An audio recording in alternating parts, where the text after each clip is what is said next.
Okay, so we know Eric Reed was just signed to the Carolina Panthers after being blackballed for standing with Kaepernick. Right, he stood with Kaepernick. Oh, he kneeled with Kaepernick. I'm sorry, he kneeled with Kaepernick. Kneeled with Kaepernick. He's a ride or die. Yeah. And he lost his job, and he was blackmailed or blackballed yeah. just like Cap. Yes. But he didn't get as much fanfare, Right. but we knew his disposition. And whenever he tried to get a job, nobody was rocking with him. Right. Continue. All right. Malcolm Jenkins, when Cap started kneeling, and it became like a actual movement. When the actual media started getting behind it, like, oh wow, he's kneeling, and the camera's on him. That's when Malcolm Jenkins started raising his fist, and other players around. Malcolm Jenkins from the Philadelphia. Was he with Philadelphia at the time? Yes, he was. That? Yes, he okay, from the Philadelphia Eagles. Malcolm Jenkins decided to take advantage of that situation. I don't see when I initially saw it, I thought it was a cool protest. I'm like, cool.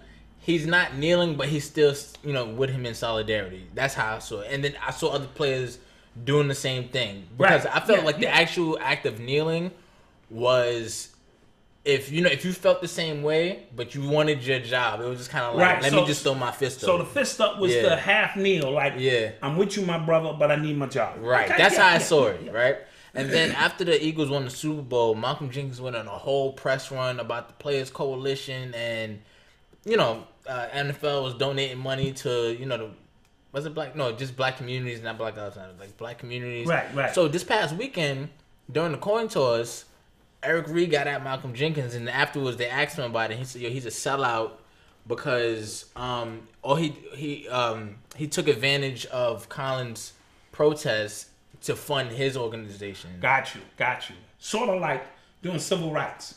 When black people were marching for things and white women and Jews joined in and made it something else, and then they got what they wanted. Remember, they were trying to do that, take the knee for domestic violence or sexual assault cases. Absolutely. And so Eric Reed is pissed. Yeah, he called him a sellout. He's a coward. He's a coward. Yeah, I thought it was and Jenkins is a big dude. Yeah. So, I mean, they could have... I think that's he wanted that smoke. But I kind of agree to a certain extent. Okay. In the terms of when something is already moving in a direction, they gave him a handout. When Kaepernick made a handout for even more and, much more money and much more for the cause, they shut us up by giving us something. Right. Here, take something, make Malcolm Jenkins the face of this while he takes the money. And then he was going on press runs. He was on the Daily Show. He was on all these other places. I remember. It just came out that Josh Norman from the Redskins, he just said that he basically said it's a slap in the face that Eric Reed said that about Malcolm Jenkins because he's actually doing something. So it's now we're being split down the middle because it's people that agree with you, like, yo, we could have got way more if we would have all stood together. But it's him saying, but he's actually doing something. We got something. You know what I mean? Yeah, and it's sort of like if everybody is not going to protest at one time, then you can't get what you want. Right. Because we do know that the NFL is 85% of black players. If they all decided we're taking a knee, they're not going to fire everybody, which means they're going to have to come to the table and start resolving some kind of issues. But when one guy steps out and gets something done, you know what I mean? Yeah. He's on an island. Yeah. And then they throw the organization something and make him look crazy now. And he's still on an island. You know what I mean? Absolutely.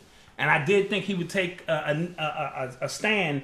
I thought Eric would stand when he got back, and he still took the knee. Yeah, that's gangster. Yeah. That's gangster. Shout out to him, man. Clap that up. Shout out to him.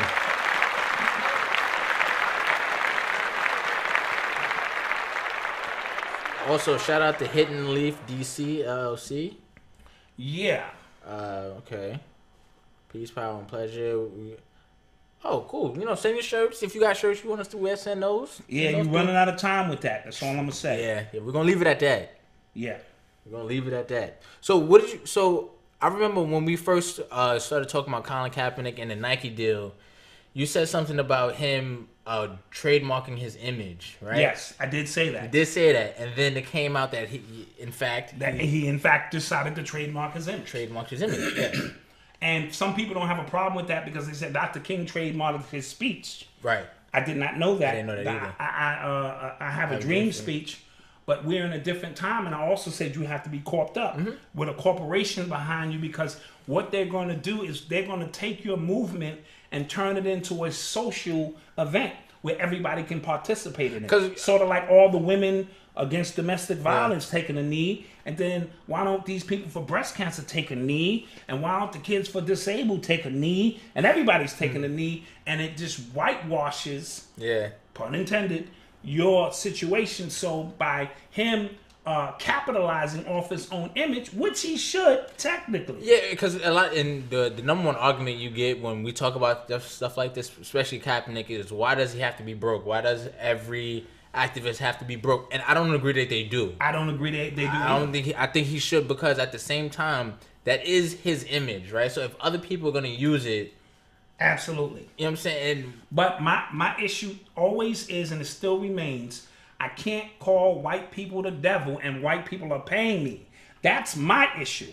You know what I mean? So if I'm going to call white people the devil, or just saying, you know, whatever then my funds have to be coming from somewhere else. That's all I'm saying.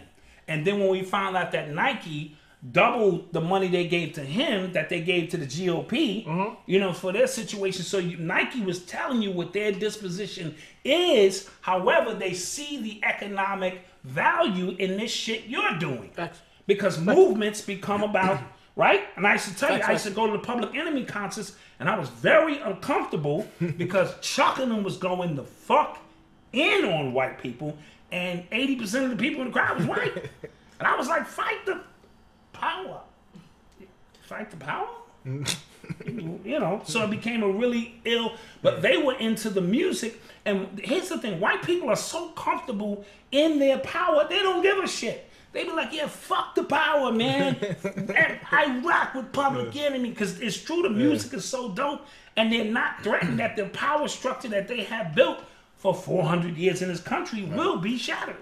So you can call white people all kind of shit, and they will continue to laugh. You see comedians go in on white people all the time, and they look the least offended. Just stating my point. You know what I mean? So I can't take the money, you know, from the, you know, certain corporations and then go in on those very corporations, because I look hypocritical. It's like saying fuck the police, you know what I mean? And then next thing you know, I'm a cop on TV. You know what I'm saying? Or I come out with Cop Killer, as Ice-T did. Yeah, he did. And then next thing you know, they fuck with you and make you a cop on TV. And his acting, I like Ice-T. His acting is fucking terrible. See, I don't watch. Yeah. Yeah, I don't watch. Where are we going now? Oh my God. Let's chase down that villain. I don't think it's that bad, but... Oh shit. I better get my gun. Shout out to Ice-T. I don't want that smoke. You know what I mean? Let me make that shit clear. If you hit me, nigga, I am suing. Because I need the money. I got kids who got to go to school. I'm going to fucking sue. Yeah. You are tuned into the sounds of Urban X. Real quick, back on the trademarking thing. I read an interview from Jet Li, and they asked him like why he hasn't been in movies like for years. It's been a while since the last time he was in a movie, and they said he was because like when he was doing some of his moves, his martial arts moves, they were recording his moves, and they were gonna own those moves. Own his moves and shit. Yeah, and he was just like, I worked my whole life for this, and now you're gonna take it. And you're gonna take it. So it goes a lot to intellectual property. Like that's me. Like I should get paid off me. Right. I had a friend who was doing lectures at colleges, and they tried to keep his shit. Like, you know, like if you're gonna lecture here, that information, he had to tell them nah. So I think he had to backdoor and create a a system where he owned his own property. Because the motherfuckers trying to own your shit. Yeah, motherfuckers crazy. Now we can hit this. Now we get it. You are tuned into the sounds of Urban X. So you heard about the Saudi Arabian journalist? Yeah, this is like the Suge Knight of Arabia. Now it really is like some Jason Bourne type. Yeah, they tried to get real funky, but they didn't. He didn't have those shoes on. The dude they had walking out. Are you kidding me? Let's back up. Let's back up. Tell me the story, young man. It's a Saudi journalist, and he was very critical of the Crown Prince in Saudi Arabia. And Crown Prince ain't like that. Right. So apparently he went to meet someone. He went somewhere in Saudi Arabia, right? Mm-hmm. And they have him on camera going in and not coming back out. And his wife wrote an op-ed piece to the president saying like, "Yo, my husband's missing." Mm-hmm. Blah blah. Saudi Arabia denied it for like a week, 2 weeks. Yeah, 2 weeks. And then you know what was so thug about it? They were saying like, "What if we told y'all he went, like he died of this? Like how would y'all go? How would y'all react?" Yeah. Yeah. That shit was crazy. That wasn't good. So yeah, he died in a fight with 18 other people. But he was dismembered in the fight. Like they chopped his head off, his feet, his hands. These were some gangster dudes he was up in. And then they sent a dude out walking with a body fake double. ass beard, a body double and shit, trying to make it seem like who does that? So apparently, and Bush and Trump is like, yo, we need them guns. You know what I'm saying? That arms deal, like, yo, Trump is amazing, man. The shit that come out of his mouth is fucking amazing. He says some real double down shit like, hey, we didn't know. We don't really know. He said no. He said, well, he said he doesn't know what happened. And I'm inclined to believe him. Simple as and that. it really just be that simple. Hey. He said he didn't do it. I was with Melania. What's her name? Melania. I was with Melania, maybe grabbing the pussy a little bit. And on my free time, he said he didn't do it. I'm gonna believe him. That's all. It's fake news. Whatever. Okay? Yeah. I'm the president, and you're not. Yeah, that's it. I don't give a fuck. And they found his head in the...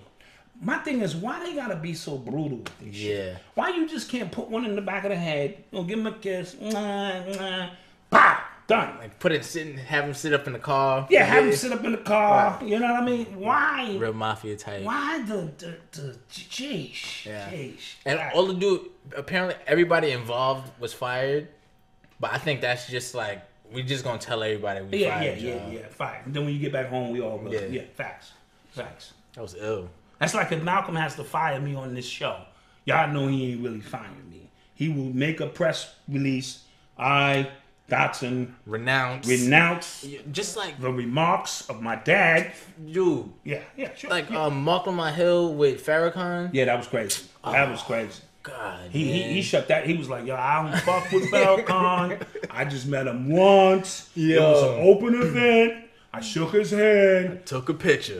That's it. Yeah, Malcolm went real left on that. Like, dude, and it was only because I kind of watched it happen on the timeline, like in real time. Okay.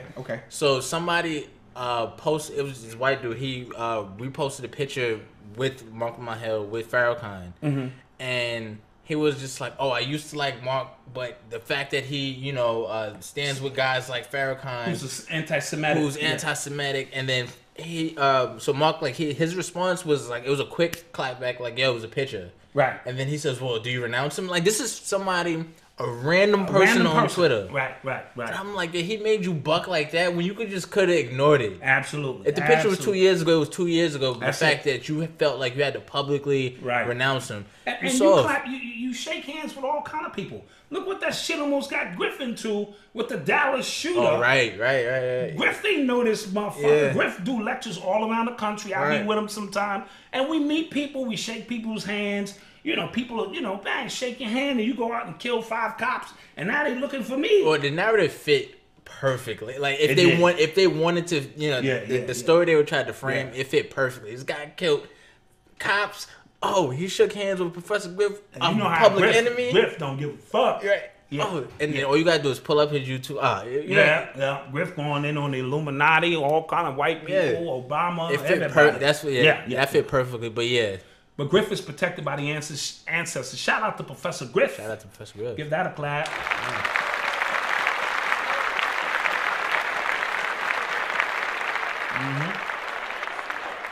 Yeah. I thought that was weak on his part. And I like Malcolm on him. I liked him. Yeah, but you can't play the political game because look, Obama had to do the same thing. They live on the same block. Obama and Farrakhan live on the same goddamn block. I saw the pictures at the Million Man March that had Obama and Farrakhan about this far apart from each other. Don't tell me these niggas don't know each other. No disrespect. Because the FOI will fuck you up. Don't think these niggas don't carry guns. See, that's the bullshit. Y'all see them and they look all sharp, and a lot of them are, Niggas carry guns. They will fuck you up. You know what I'm saying? I will say this. I don't care how much thug you got in you. When you see the FOI, they just bring the bitch out in you. You just be like, peace, brother. Salam alaikum. You don't even know how to say that shit. You just straighten up. And they peace, brother. So shout out to the FOI. Yeah. I want no smoke.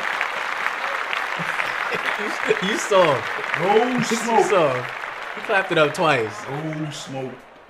But you understand my point? So you gotta, you know. And what I'm noticing lately about Mark, when it comes to shout out Delvin Aiken, appreciate that support, really do. When it comes to like real mundane political back and forth, like racism, like just real surface level racism, he's all there. But when it gets down to like the real system, is this Lamont? Yeah, like he told, like he and tiptoes. He said that shit about Frances Cress Welsing the day she died. Yeah, the day she died, he said some real greasy shit about him. No, he didn't. He kind of somebody else said it. Yeah, and he kind of like doubled down on that. Co-signed it. That's what he co-signed. He definitely co-signed it. And on the day she died. Yes. You know, so that's a little foul. You know, so when you see him, shake his hand. Yeah. shake his hand. Yeah.